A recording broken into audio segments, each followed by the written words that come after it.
যেভাবে আমাদেরকে বছরের অন্যান্য মাসে রাসূল পাক সাল্লাল্লাহু আলাইহি ওয়াসাল্লামের উপরে দরুদ সালাম আরজ করার তৌফিক দান করেছেন, ঠিক এটা যেহেতু শাহরুল বেলাদা, শাহরু বেলাদাতিন নবী সাল্লাল্লাহু আলাইহি ওয়াসাল্লাম, প্রিয় নবী সাল্লাল্লাহু আলাইহি ওয়াসাল্লামার দুনিয়াতে আগমনের মাস। আমরা যেন এই মাসে অন্যান্য মাসের তুলনায় বেশি বেশি করে আমরা রাসূল পাক সাল্লাল্লাহু আলাইহি ওয়াসাল্লামের নুরানি কদম মোবারকে দরুদ সালাম আরজ করতে পারে। আল্লাহ যেন তৌফিক দান করেন, আল্লাহুম্মা আমিন। মুসল্লিয়ানে কেরাম, আমরা গত জুমায় আলোচনা করেছিলাম প্রিয় নবী সাল্লাল্লাহু আলাইহি ওয়াসাল্লামের দুনিয়াতে আগমনের পূর্বাভাস। তিনি যে দুনিয়াতে আগমন করছেন, আগমন করবেন, এর আগেই আল্লাহ সৃষ্টি জগৎকে জানিয়ে দিয়েছেন।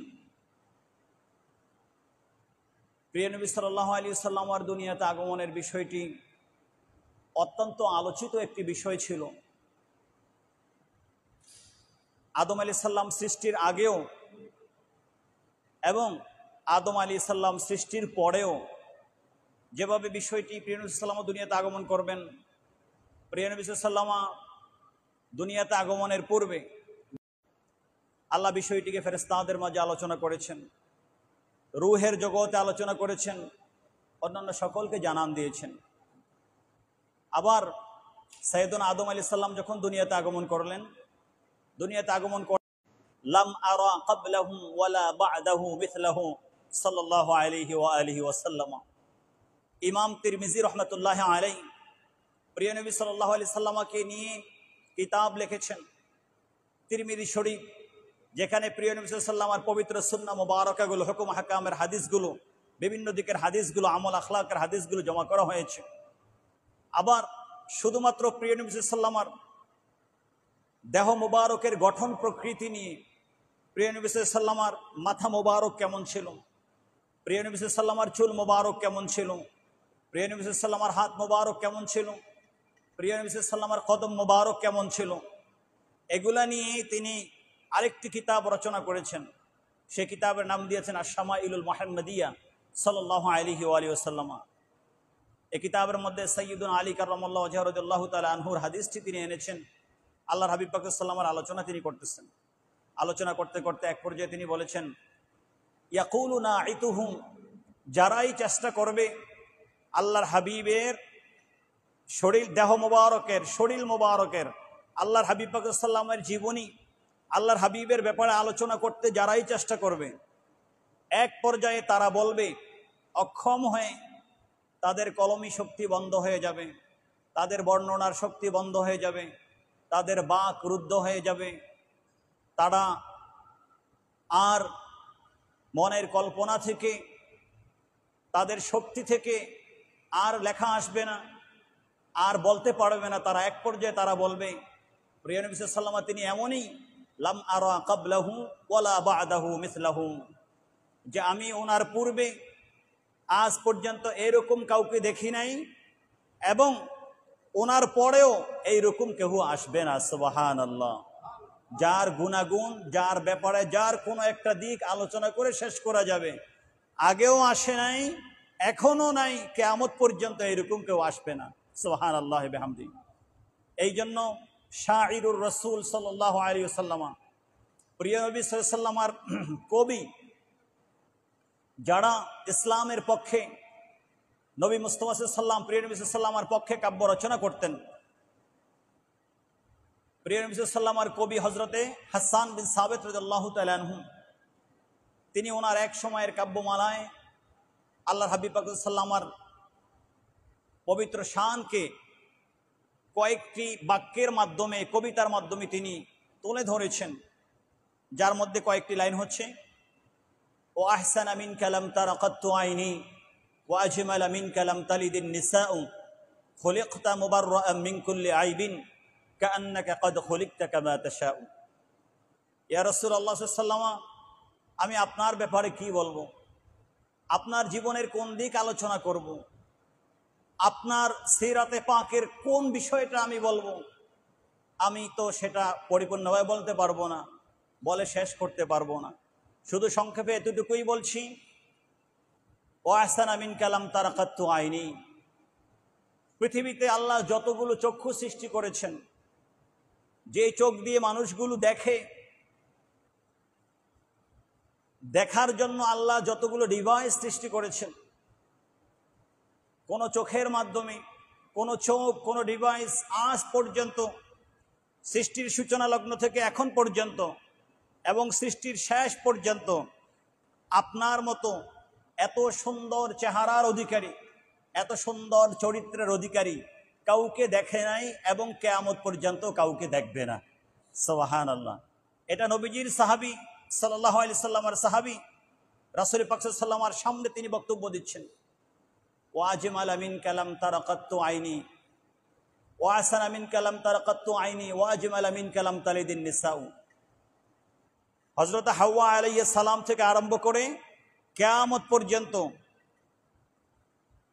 নারীগণ, মা বোনগণ তারা সন্তান প্রসব করবে, তাদের মধ্য দিয়ে সন্তান দুনিয়াতে আগমন করবে, কিন্তু কোনো মা বলতে পারবে না, মা হাওয়া আলাইহিস সালাম থেকে আরম্ভ করে কিয়ামত পর্যন্ত যত মা আসবে, কোনো মা বলতে পারবে না,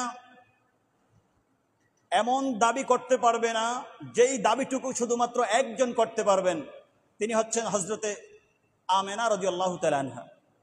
হযরতে সাইয়্যিদা আমেনা রাদিয়াল্লাহু তাআলা আনহা তিনি যেই দাবিটুকু করতে পারবেন, পৃথিবীর কোনো মা, হযরত আদম আলাইহিস সালামের স্ত্রী সাইয়্যিদা হাওয়া আলাইহিস সালাম, হযরত ইব্রাহিম আলাইহিস সালামের স্ত্রী সাইয়্যিদা হাজারা, সাইয়্যিদা সারা আলাইহিস সালাম সহ আরম্ভ করে যারাই আসবে, মা আমেনা যেই দাবিটুকু করতে পারেন আর কেউ এই দাবিটুকু করতে পারে না।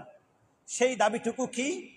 সেই দাবিটুকু হচ্ছে ওয়াজমাল মিন কালাম তালিদিন নিসা। ইয়া রাসূলুল্লাহ, আপনার মতো এত সুন্দর চেহারার অধিকারী আজ পর্যন্ত কোনো মা এইরকম সন্তান জন্ম দিতে পারে নাই, পারবেও না। সুবহানাল্লাহি বিহামদিহি। খুলিকতা মুবাররাআন মিন কুল্লি আইবিন কাআন্নাকা কাদ খুলিকতা কামা তাশাউ। ইয়া রাসূলুল্লাহ, আল্লাহ আপনাকে সৃষ্টি করেছে, আপনার মধ্যে জাহেরে বাতেনে, বাহিরে ভিতরে, চলনে বলনে, কথায় কাজে, জাগ্রত অবস্থায় ঘুমে, আপনার বাহ্যিক হায়াতে যতদিন পর্যন্ত আপনি ছিলেন ৬৩ বছর জিন্দেগিতে কোনোদিন আপনার থেকে এমন কোনো কিছু প্রকাশিত হয় নাই যেটা পৃথিবীর যে কোনো কারো নজরে খারাপ লাগবে। সুবহানাল্লাহ। কত দামি কথা চিন্তা করছেন।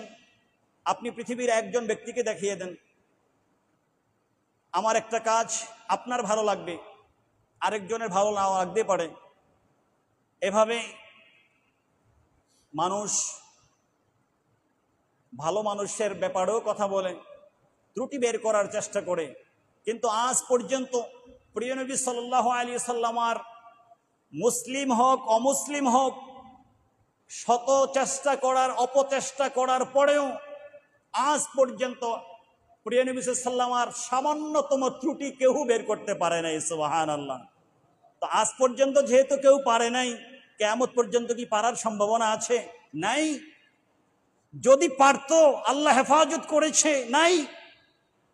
তাহলে প্রিয় নবী সাল্লাল্লাহু আলাইহি সাল্লামের সবচেয়ে বড় শত্রু আবু জাহাল, উতবা, শাইবা, মুগীরা, আবু লাহাব থেকে আরম্ভ করে বড় বড় দুশমন যারা ছিল, প্রিয় নবী সাল্লাল্লাহু আলাইহি সাল্লামকে শহীদ করে দেওয়ার জন্য সব সময় যারা চেষ্টা করত, যদি পারত তারাই তো পারত, কারণ তারা আল্লাহর হাবিবকে সামনে দেখেছে, দুনিয়াতে আগমন করছেন, তারপরে দেখেছে, মাক্কি জীবনে দেখেছে, মাদানী জীবনে দেখেছে, তারা সব সময় আল্লাহর হাবিবকে দেখেছে, সরকারে কায়নাতকে দেখেছে, তারা নূর নবীকে দেখেছে, তারা হায়াতুন নবীকে দেখেছে। কিন্তু রাসূল পাক সাল্লাল্লাহু আলাইহি ওয়াসাল্লামের চরিত্র মুবারক, শারীরিক স্ট্রাকচার, কোনো দিকে একটা ত্রুটি কেউ বের করতে পারে নাই এবং কখনো পারবে না। সুবহানাল্লাহি বিহামদিহি। এই জন্য সাহাবী বলছেন, খুলিকতা মুবাররাআন মিন কুল্লি আইবিন। এটার কারণ কি? এটার কারণ হচ্ছে আল্লাহ তো আপনাকে যখন সৃষ্টি করেছেন, আল্লাহ তো সৃষ্টি করার সময়ই সকল ধরনের দোষ ত্রুটি থেকে পুত পবিত্র করে আপনাকে সৃষ্টি করে দিয়েছেন। সুবহানাল্লাহ। আল্লাহ তো আপনার সৃষ্টির মধ্যেই দোষ রাখেন নাই, আল্লাহ তো আপনার সৃষ্টির মধ্যে গুনাহ রাখেন নাই, আল্লাহ তো আপনার সৃষ্টির মধ্যে পাপ রাখেন নাই, অপরাধ রাখেন নাই। সুতরাং আপনি তো দোষে গুণে মানুষ না, বুঝতে পারছেন? আপনি তো দোষে গুণে মানুষ না। এটা কে সাক্ষ্য দিচ্ছে? আল্লাহর হাবিবের সাহাবী। মুসলমানদের আকীদা হেফাজত করতে হবে। নবীর উম্মত যদি তাদের আকীদাকে শুদ্ধ না করে, মনে রাখবেন নবীর শাফাআত পাওয়া যাবে না।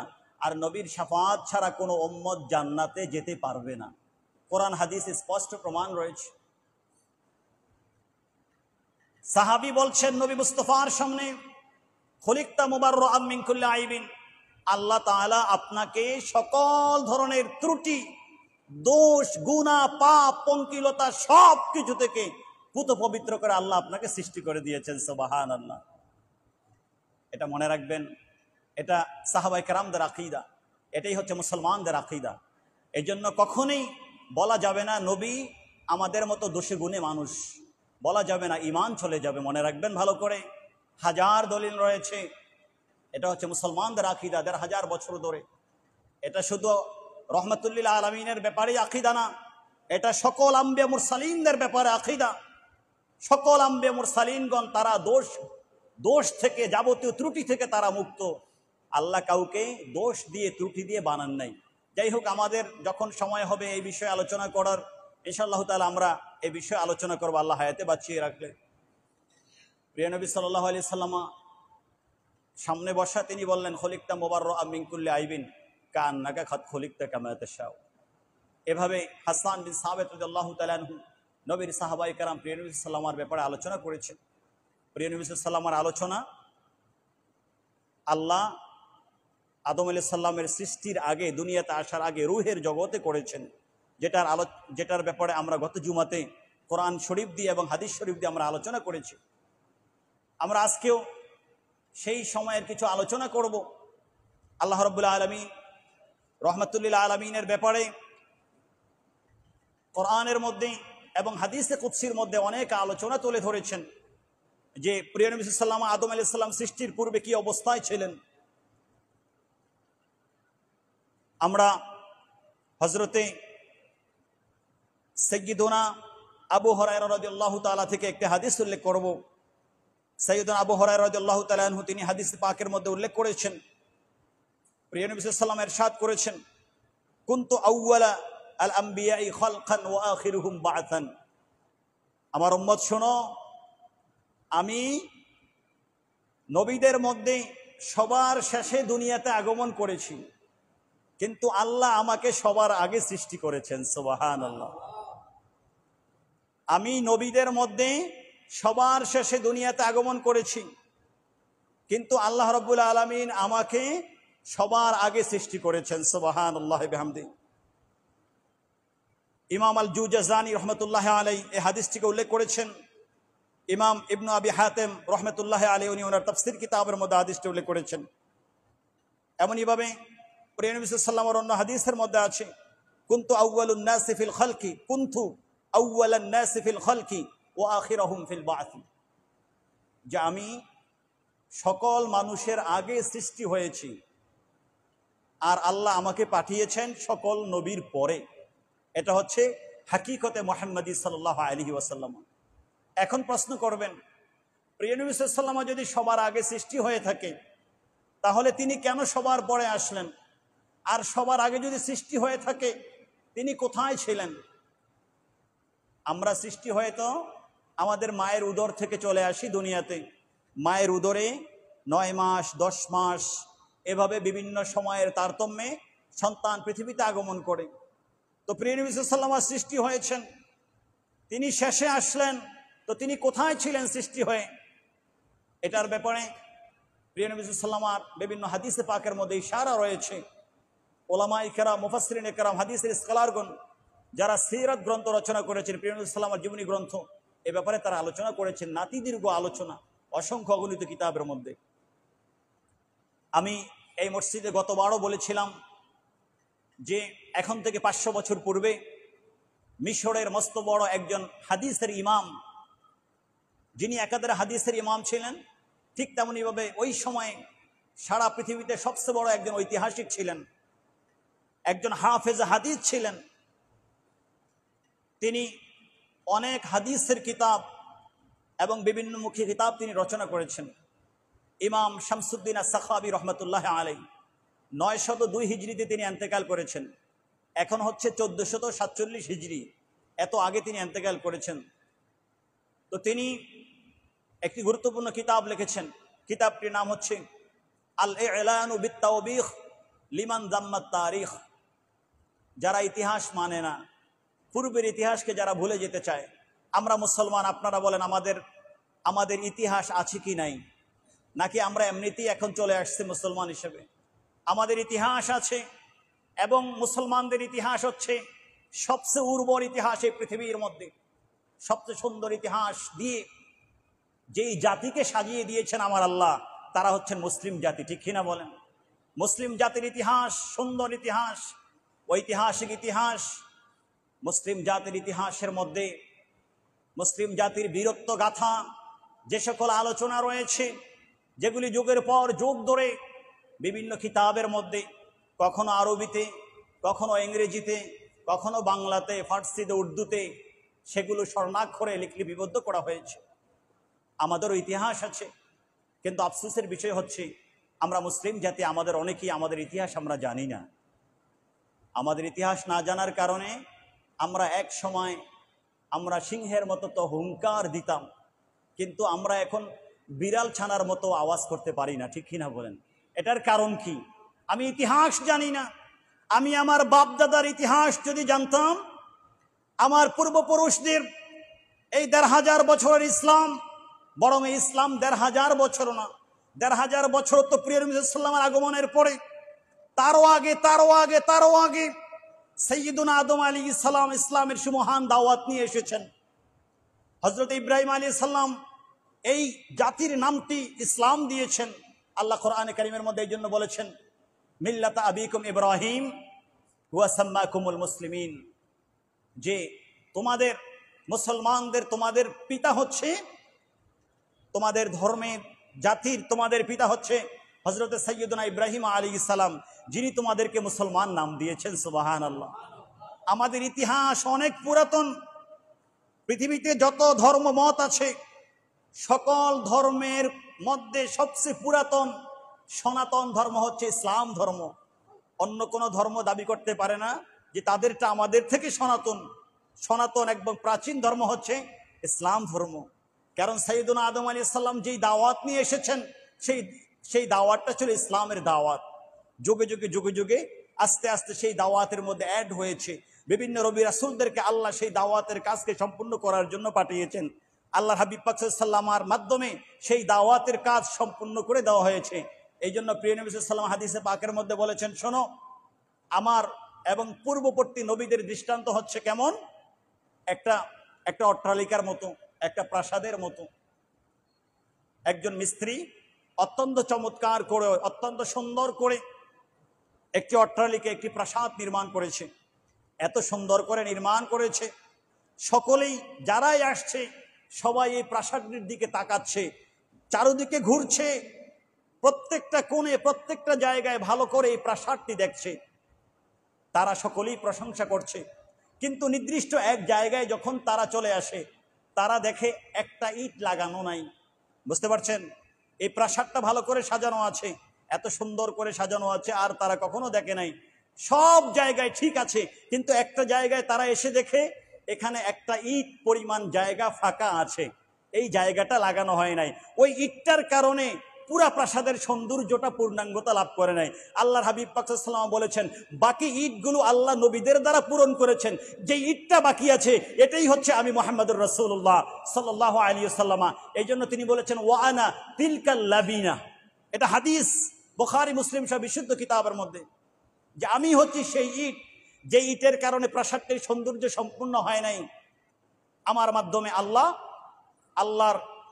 আল্লাহর যেই দাওয়াত, সেই দাওয়াতকে আল্লাহ আমার মাধ্যমে সম্পূর্ণ করেছেন। এই জন্য প্রিয় নবী সাল্লাল্লাহু আলাইহি ওয়াসাল্লাম 10 হিজরিতে তিনি যখন হজে চলে আসলেন, আরাফার ময়দানে তখন 1,24,000 সাহাবী উপস্থিত ছিল। 1,24,000 সাহাবী উপস্থিত ছিলেন। 1,24,000 সাহাবী উপস্থিতিতে আমার আল্লাহ সাইয়্যিদুনা জিবরিল আমিনকে পাঠিয়ে দিলেন সূরাতুল মায়েদার কয়েকটা আয়াত নিয়ে। আল্লাহর হাবিব পাক সাল্লাল্লাহু আলাইহি ওয়াসাল্লামের কাছে আয়াত চলে আসলো, আউযু বিল্লাহি মিনাশ শাইতানির রাজিম, আল ইয়াউমা আকমালতু লাকুম দীনাকুম ওয়া আতমামতু আলাইকুম নি'মাতি ওয়া রাদিতু লাকুমুল ইসলাম দীনা। ইয়া রাসূলুল্লাহ, হাবিব আপনি আপনার উম্মতকে বলে দেন যারা কিয়ামত পর্যন্ত আসবে, 1,24,000 যারা এখন আছে এবং যারা কিয়ামত পর্যন্ত আসবে, যারা আসতে পারে নাই দূরত্বের কারণে, বিভিন্ন কারণে আপনার সাথে এবছরের হজে, আপনি সবার কাছে বলে দেন, এটা কোরআনের আয়াত হয়ে যাবে, সূরা মায়েদার মধ্যে এটা লিপিবদ্ধ হবে। আল ইয়াউমা, আজকের এই মধ্য দিয়ে আকমালতু লাকুম দীনাকুম, আমি তোমাদের দিনকে পরিপূর্ণ করে দিলাম। এখন ইসলাম ধর্মের মধ্যে আর কোনো কমতি নাই। এতদিন পর্যন্ত ধাপে ধাপে ধাপে ধাপে আপনার উম্মতের পালন করতে যেন অসুবিধা না হয়, একসাথে যদি আপনি সবকিছু চাপিয়ে দেন, সন্তান যখন বড় হয়, আপনি যদি বড় হওয়া মাত্রই তাকে একসাথে সবকিছু চাপিয়ে দেন, সে কি পারবে পালন করতে? ধীরে ধীরে ধীরে ধীরে। এই জন্যই তো হাদিসে পাকের মধ্যে আল্লাহ হাবিব বলেছেন, যখন তোমাদের সন্তান সপ্তম বয়সে পৌঁছে, মুরু সিবিয়ানাকুম বিসসালাতি ইযা বালাগু সাবআন, সন্তান যখন তাদের সপ্তম বয়সে পৌঁছে তখন তাদেরকে নামাজের আদেশ করতে থাকো, কিন্তু সাবধান, মারধর করবে না, সবকিছু একসাথে চাপিয়ে দিবে না, কারণ ছোট্ট মানুষ এত কিছু নিতে পারবে না, আস্তে আস্তে আস্তে আস্তে। এই জন্য আল্লাহ, যারা আপনারা মুরব্বী আছেন, যারা উলামায়ে কেরাম আছেন, তাদেরকে অন্য আয়াতের মধ্যে বলেছেন, কুনু রব্বানিয়িনা বিমা কুনতুম তুআল্লিমুনাল কিতাব ওয়া বিমা কুনতুম তাদরুসুন, তোমরা রব্বানি হও। রব্বানি কি? রব্বানি হচ্ছে ওই ব্যক্তিকে বলা হয় যিনি ছোট থেকে আস্তে আস্তে আস্তে আস্তে মানুষগুলোকে বড় করেন, একসাথে সবকিছু চাপিয়ে দেন না, প্রত্যেকটা লেভেল অনুযায়ী তাকে দেন। আপনারা জানেন, যারা আপনারা এখানে ইউনিভার্সিটিতে পড়েন, যারা পড়ে আসছেন ইউনিভার্সিটি, কলেজ, স্কুল, মাদ্রাসা, বিভিন্ন লেভেলে, আপনারা দেখবেন ক্লাস 1-এর বা কেজিতে আপনার প্রাক প্রাইমারির যে সিলেবাসটা, ওই সিলেবাসের সাথে মাস্টার্সের সিলেবাস কারিকুলামের মধ্যে পার্থক্য আছে কি নাই? আছে, তাই না? আবার আপনার প্রাইমারির যে সিলেবাস কারিকুলাম, এটার সাথে সেকেন্ডারির পার্থক্য আছে কি নাই? হায়ার সেকেন্ডারির পার্থক্য আছে, ইউনিভার্সিটি লেভেলের পার্থক্য আছে। কেন? যেই ছেলেটা বা যেই সন্তানটি প্রাইমারি লেভেলে পড়ছে বা প্রাক প্রাইমারিতে পড়ছে, আমি কেন তাকে মাস্টার্সের সিলেবাস কারিকুলাম দিচ্ছি না? এটার পিছনে কারণ কি? কারণ হচ্ছে ওই বয়স এগুলো নিতে পারবে না। মাস্টার্সে আমি যে সিলেবাস কারিকুলাম দিয়েছি এটা তাদের উপযোগী করে দিয়েছি, যারা কেজিতে আছে তাদেরকে যেটা দেওয়া হচ্ছে এটা তাদের উপযোগী করে দেওয়া হচ্ছে। এই জন্য প্রিয় নবী সাল্লাল্লাহু আলাইহি ওয়াসাল্লাম ইসলামের দাওয়াত দিতেছেন। তিনি যখন একেবারে শেষ বয়সে পৌঁছে গেলেন, 10ম হিজরি 11তম হিজরিতে তিনি আল্লাহর মিলনে চলে যাবেন। 10ম হিজরিতে আরাফার দিন 9 তারিখে জিলহজের আল্লাহ আয়াত নাজিল করে দিলেন, আজকে আমি পূর্ণাঙ্গ করে দিলাম, যত ফরজ আছে এরপরে আর কোনো ফরজ বাড়বে না। ফরজ, ওয়াজিব, হুদুদ যা যা কিছু আছে আমি আজকে পূর্ণাঙ্গ করে দিলাম। আল ইয়াউমা আকমালতু লাকুম দীনাকুম ওয়া আতমামতু আলাইকুম নি'মাতি ওয়া রাদিতু লাকুমুল ইসলাম দীনা। এবং ইয়া রাসূলুল্লাহ, আজকের মধ্য দিয়ে আপনার উপরে এবং আপনার উম্মতের উপরে আমি আল্লাহর পক্ষ থেকে যত নেয়ামত ছিল সব নেয়ামত আমি আল্লাহ ঢেলে দিয়েছি। সুবহানাল্লাহ। দেখেন, সাহাবায়ে কেরাম আল্লাহর হাবিবের সাথে দীর্ঘ সময় কাটিয়েছেন, কত কষ্ট করেছেন ইসলামকে প্রচার করার জন্য, কতজনের আঘাত খাইতে হয়েছে, কতজন শহীদ হয়ে দুনিয়া থেকে চলে গিয়েছেন, মারাত্মকভাবে শাহাদাত বরণ করেছেন। যুদ্ধের ময়দানে মুসলমানদের নাক কেটে দেওয়া হয়েছে, চোখকে উপর করে ফেলা হয়েছে, দাঁতকে ভাঙ্গা হয়েছে, গর্দান কর্তন করে দেওয়া হয়েছে, শরীরের অঙ্গগুলিকে বিভিন্ন জায়গায় কর্তন করা হয়েছে, কত নির্মমভাবে নির্যাতন করা হয়েছে মুসলমানদেরকে। এখনো তো মুসলমানদেরকে নির্যাতন করা হচ্ছে, ঠিক কিনা বলেন? কিন্তু মুসলমান নির্যাতনের কারণে তারা পিছিয়ে যায় না, কারণ মুসলমান নির্যাতিত হয়ে যদি তারা ইন্তেকাল করে তাহলে মুসলমানদের দরজা তখন শহীদের দরজা হয়, মুসলমান শহীদ হয়। আর শাহাদাতের দরজা, শহীদ যারা হয় তাদের জন্য একমাত্র নেয়ামত, তারা আমার আল্লাহর জান্নাতের মধ্যে চলে যায়। এই জন্য মুসলমান কোনো কিছুতে মুসলমানদেরকে থামিয়ে রাখা যায় না। মুসলমানদের একটু যদি জ্বর হয়, নবী মুস্তাফার হাদিস তার কাছে চলে আসে, চিন্তা করো না, কারণ তোমার জ্বরের মাধ্যমে আল্লাহ তোমার গুনাহগুলিকে মাফ করে দিবেন। মারা যখন সন্তান ডেলিভারি দেওয়ার সময় মারা যায়, এখন তো এটা কমে গেছে বিভিন্ন আধুনিক চিকিৎসা আসার কারণে, কিন্তু আগে অনেক মা সন্তান সন্তান প্রসব করার সময় মারা যেতেন, এখন একটা মা সন্তানকে প্রসব করার জন্য সময় মারা যাবেন, এই মার জন্য কি কোনো পুরস্কার নাই? এই জন্য আল্লাহর হাবিব পাক সাল্লাল্লাহু আলাইহি ওয়াসাল্লাম বলেছেন, যেই মা সন্তান প্রসব করার সময় মারা যায়, ওই মা শহীদ অবস্থায় মারা যায়, আর এই শাহাদাতের কারণে আল্লাহ ওই মাকে জান্নাত দিয়ে দিবেন।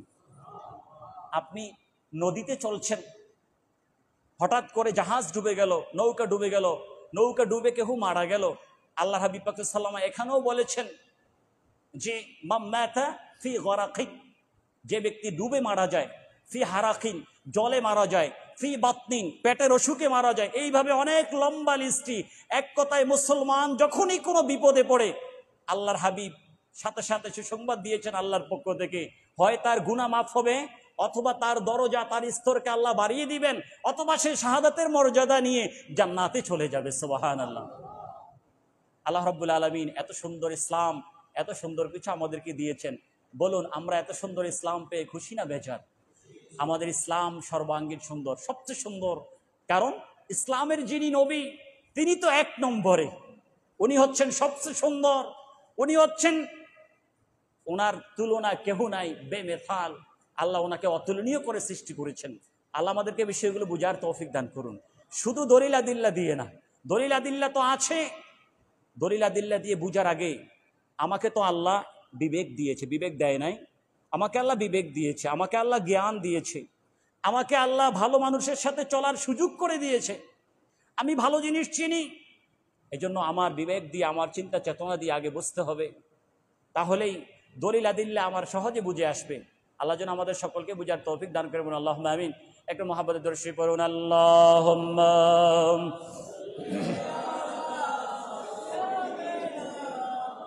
মাওলানা মুহাম্মদ আলা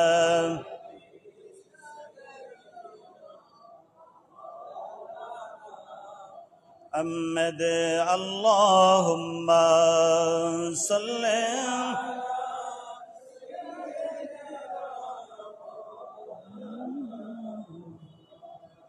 وعلى آل سيدنا।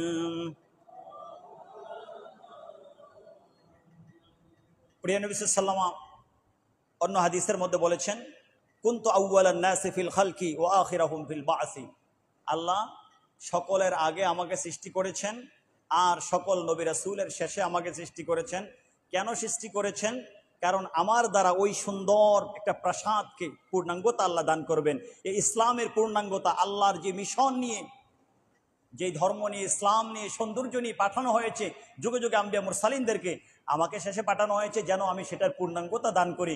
আর সেটা আল্লাহ নিজে এলান করে দিলেন, আল্লাহ নিজে ঘোষণা করে দিলেন সূরাত মায়েদার মধ্যে, আরাফার ময়দানে। প্রিয় নবী সাল্লাল্লাহু আলাইহি ওয়াসাল্লাম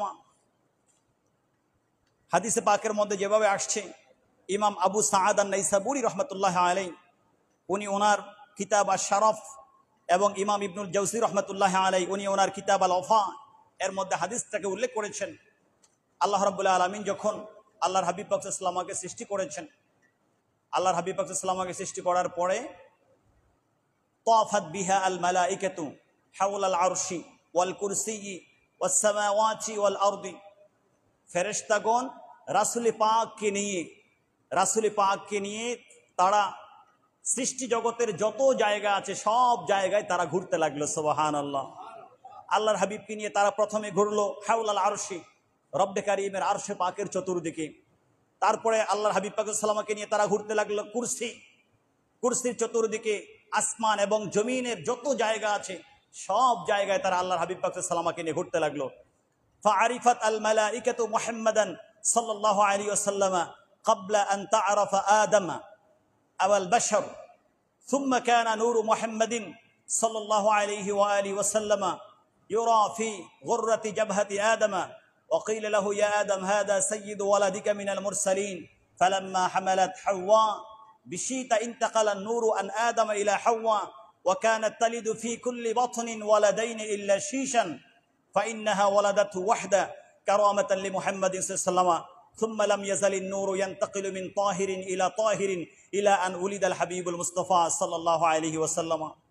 এভাবে রহমাতুল লিল আলামিনকে সব জায়গায় যখন ঘুরানো হলো, বিশেষ এক অবস্থায় আল্লাহ হাবিব পাক সাল্লাল্লাহু ছিলেন।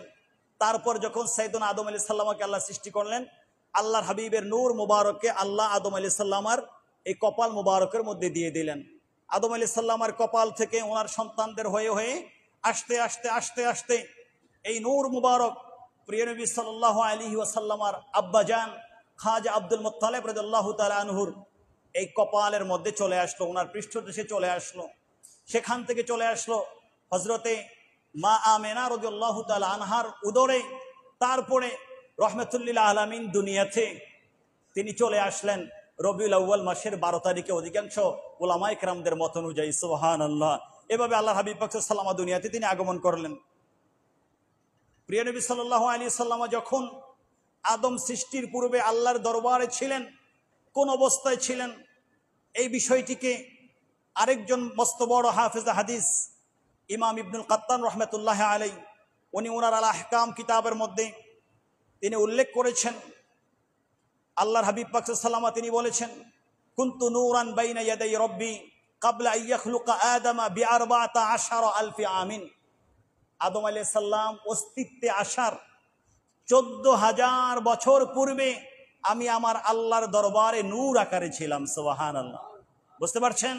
হাকিকতে মুহাম্মদ সাল্লাল্লাহু মাত্র একটু অংশ মারফু হাদিস, যে হাদিস প্রিয় নবী সাল্লাল্লাহু আলাইহি ওয়াসাল্লাম তিনি নিজে বলেছেন যে কুনতু নূরান বাইনা ইয়াদাই রব্বি, আমি আমার প্রভুর দরবারে নূর ছিলাম ক্বাবলা আন ইয়াখলুকা আদামা বিআরবাআতা আশারা আলফি আমিন। আদম আলাইহিস সালাম সৃষ্টির, আদম আলাইহিস সালামের অস্তিত্বে আসারও 14,000 বছর পূর্বে আমি আমার আল্লাহর দরবারে রব্বে কারীমের দরবারে নূর ছিলাম। সুবহানাল্লাহ। তারপরে আবার হাদিস, এভাবে অনেকগুলো হাদিস আসার পরে ইমাম ইবনুল কাত্তান রহমাতুল্লাহ আলাইহি সব হাদিসের সমন্বয় করে ওনার 2 লাইনের একটা গবেষণা আমাদের কাছে উপহার দিলেন। গবেষণার মধ্যে তিনি বললেন, ফায়াজতামিউ মিন হাদা মা মা ফি হাদিস আলিগিন আন্না নূরান নাবাওয়িয়্যা জিসমুন বাদা খালকিহি বি12 আলফি আমিন ওয়াজিদা ফীহি সাইর কুরাইশ ওয়া আনতাকা বিতাসবিহ। যে আদম সৃষ্টির পূর্বে, আদম আলাইহিস সালাম সৃষ্টির পূর্বে রহমাতুল লিল আলামিন আল্লাহ রাব্বুল আলামিনের দরবারে একটা আকৃতি হিসাবে ছিলেন। রহমাতুল লিল আলামিনের বিশেষ গঠন ছিল, বিশেষ আকৃতি। এভাবে অনেকগুলো হাদিস মুসান্নিফিনে কেরাম যারা হাদিসের কিতাব লিখেছেন তারা উল্লেখ করেছেন। মুসল্লিয়ানে কেরাম, এই পৃথিবীকে আল্লাহর হাবিব পাক সাল্লাল্লাহু আলাইহি ওয়াসাল্লামের যতগুলো হাকিকত রয়েছে, হাকিকতে মুহাম্মদ সাল্লাল্লাহু আলাইহি রয়েছে, তার মধ্যে অন্যতম একটি হচ্ছে এই পৃথিবীকে মানুষের অন্তরাত্মা কিভাবে পরিশুদ্ধ হয় এবং বদ গুণগুলো কিভাবে মানুষের থেকে দূর করা যায়, এ ব্যাপারে নিয়ে আলোচনা করছেন। আবার আল্লাহর হাবিব পাক সাল্লাল্লাহু আলাইহি ওয়াসাল্লামের শানে আলোচনা করছেন। আলোচনা করতে করতে এক পর্যায়ে কোরআন শরীফের আয়াত দ্বারা তিনি প্রমাণ করেছেন যে প্রিয় নবী সাল্লাল্লাহু আলাইহি ওয়াসাল্লাম হচ্ছেন এই সৃষ্টি জগতের রহস্য। আল্লাহ যদি প্রিয় নবী সাল্লাল্লাহু আলাইহি ওয়াসাল্লামকে সৃষ্টি না করতেন তাহলে কুল কায়নাতের কোনো কিছু উজুদে আসতো না, সৃষ্টিতে আসতো না। আর তিনি সেই গবেষণাটুকু উপহার দিয়েছেন অন্যান্য উলামায়ে কেরামদের মতো হাদিস দিয়ে, যে হাদিসগুলোকে একাধিক হাদিসের স্কলার তাদের কিতাবের মধ্যে উল্লেখ করেছেন। যেমনটি হাদিসে পাকের মধ্যে রয়েছে, ইমাম আল আসফাহানি রহমতুল্লাহ আলাইহি উনি ওনার তবাকাত কিতাবের মধ্যে, ইমাম হাকিম রহমতুল্লাহ আলাইহি আল মুস্তাদরাক আলা সহিহাইন কিতাবের মধ্যে প্রিয় নবী সাল্লাল্লাহু আলাইহি ওয়াসাল্লাম চাচাতো ভাই হযরত ইবনে আব্বাস রাদিয়াল্লাহু তাআলা হাদিসটি বর্ণনা করেন। তিনি বলেন যে আওহাল্লাহু তাআলা ইলা ঈসা, প্রিয় নবী সাল্লাল্লাহু আলাইহি ওয়াসাল্লাম থেকে রওয়ায়াত করেন যে আল্লাহ রাব্বুল আলামিন হযরত ঈসা আলাইহিস সালামের প্রতি ওহী করেছেন, আমিন বি মুহাম্মাদিন সাল্লাল্লাহু আলাইহি ওয়াসাল্লাম, হে ঈসা আলাইহিস সালাম, যদি তোমার সময়ে তুমি থাকতে প্রিয় নবী সাল্লাল্লাহু আলাইহি ওয়াসাল্লাম চলে আসে, তাহলে আমার পক্ষ থেকে আদেশ হচ্ছে তুমি আমার হাবিবের উপরে ঈমান আনবে এবং তোমার উম্মতকেও আদেশ দিবে তারা যেন আমার হাবিবের উপরে ঈমান আনে। সুবহানাল্লাহ। যেই ব্যাপারে আমরা গত জুমাতে সূরা আল ইমরানের 81 নম্বর আয়াত দিয়ে আমরা অনেক লম্বা আলোচনা করেছি। আল্লাহ স্পষ্ট বলে দিয়েছেন সকল নবী রাসূলদেরকে, লা তুমিনুন্না বিহি ওয়া লা তানসুরুন্না, আমিন বি মুহাম্মাদিন সাল্লাল্লাহু আলাইহি ওয়া উমর উম্মাতাকা আইয়ুমিনু বিহি, তুমিও ঈমান আনো এবং তোমার উম্মতকেও বলে দাও যেন তারা আমার হাবিবের উপরে ঈমান আনে। যার কারণে আপনারা জানেন নবী রাসূলদের মধ্য থেকে অনেকেই আল্লাহর দরবারে দোয়া করেছিলেন তারা যেন আল্লাহর হাবিবের উম্মত হয়ে দুনিয়াতে আসার সুযোগ হয়। আল্লাহ একমাত্র সাইয়্যিদুনা ঈসা আলাইহিস সালামের দোয়াকে কবুল করেছেন। যার কারণে সাইয়্যিদুনা ঈসা আলাইহিস সালাম তিনি আল্লাহর হাবিবের উম্মত হয়ে আখিরি জামানায় আসবেন।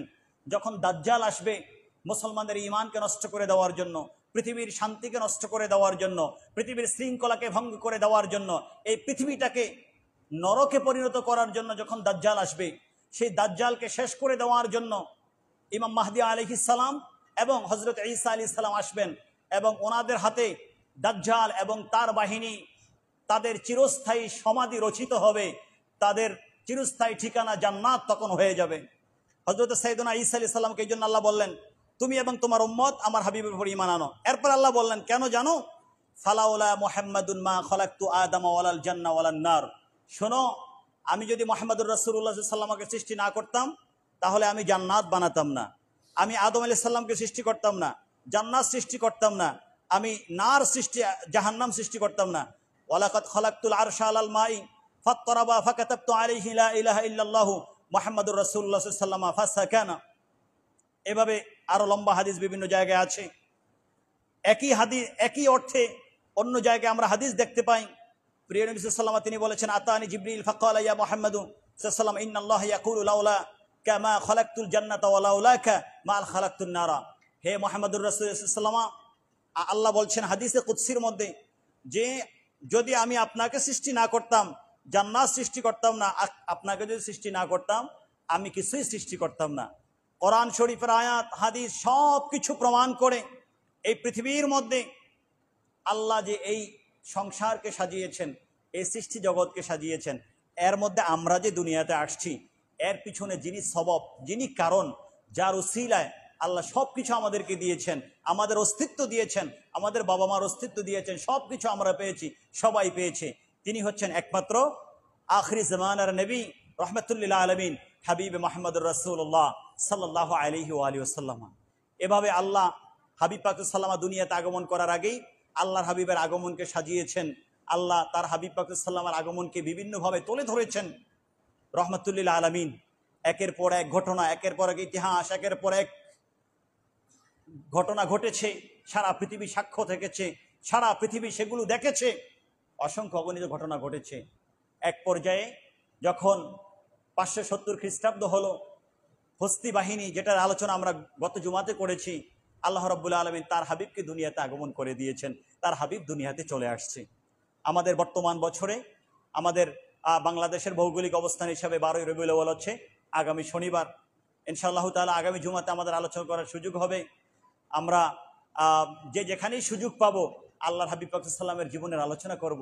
যে যেভাবে, আমি গত জুমায় বলেছিলাম, যে যেভাবে পারে আমাদের সকলের বিষয়বস্তু একজন, তিনি হচ্ছেন আল্লাহর হাবিব পাক সাল্লামের আলোচনা। যে যেই নামে পারে আলোচনা করবে, সওয়াব পেয়ে যাবে। যে যেভাবে পারে আল্লাহর হাবিবের আলোচনা করবে, সওয়াব পেয়ে যাবে। সকলের টার্গেট হচ্ছে আল্লাহর হাবিব পাক সাল্লামার সিরাতে মুস্তাফা। আল্লাহর হাবিব পাক সাল্লাম যখন দুনিয়াতে আসছেন, যত আল্লাহর হাবিব পাক সাল্লামার থেকে অলৌকিক ঘটনা ঘটেছে, আল্লাহ হাবিব পাক সাল্লামের উসিলায় এই দুনিয়াবাসীকে আল্লাহ যা যা দিয়েছেন, এগুলো মানুষের সামনে তুলে ধরবে, শানের সালাতকে তুলে ধরবে। ছোট্ট ছোট্ট বাচ্চাদের অন্তরের মধ্যে আল্লাহর হাবিবের মহাব্বত জাগবে।